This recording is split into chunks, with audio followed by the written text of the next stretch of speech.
So దాంట్లో ఏంటి 250 మంది జనాభా ఉన్న హ్యామ్లెట్స్ కావచ్చు, కుగ్రామాలు కావచ్చు, వాటికి రోడ్డు.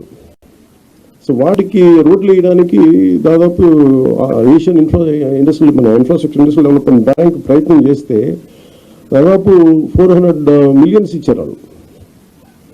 ఇస్తే కానీ మనం ఏం చేసాం, వాళ్ళు ఇచ్చిన తర్వాత అది రోజు ఏమైపోయింది, గత ప్రభుత్వం డబ్బులు పే చేయక వాళ్ళకి ప్రాజెక్టు నిర్మాణం చేయలేదు. నేను అడిగాను ఏంటంటే అధికారులని, బ్యాంక్ అధికారులు, ఎందుకు అంటే లాస్ట్ గవర్నమెంట్ వాళ్ళు కనీసం వాళ్ళ వాటా వాళ్ళు ఇవ్వలేదు. వాళ్ళు 70 కోట్లు వాళ్ళ వంతు రిలీజ్ చేశారు, కానీ రాష్ట్ర ప్రభుత్వం ఇవ్వాల్సిన వంతుని వాళ్ళు రిలీజ్ చేయకపోవడం వల్ల వాళ్ళు ఏం చేశారు, అలా ఉంచేశారు. నాకు కొద్ది రోజుల తర్వాత రోడ్లు ఇలా అలా చూస్తే ఒక $40-40 మిలియన్ అలాగే బ్యాంకుల్లో పెట్టుకొని కూర్చున్నారు. అది ఎటు డైవర్ట్ చేశారు ఏంటి అని పక్కన రోడ్లు వేయలేదు. అందువల్ల ఏంటంటే వాళ్ళకి నమ్మకం పోయి గత ప్రభుత్వం మీద వాళ్ళు ఏం చెప్పారంటే మేము డబ్బులు ఇవ్వం, మేము రీఎంబర్స్మెంట్ విధానం పెడతామని చెప్పేసి మినిస్ట్రీ ఆఫ్ ఫైనాన్స్ పెట్టింది.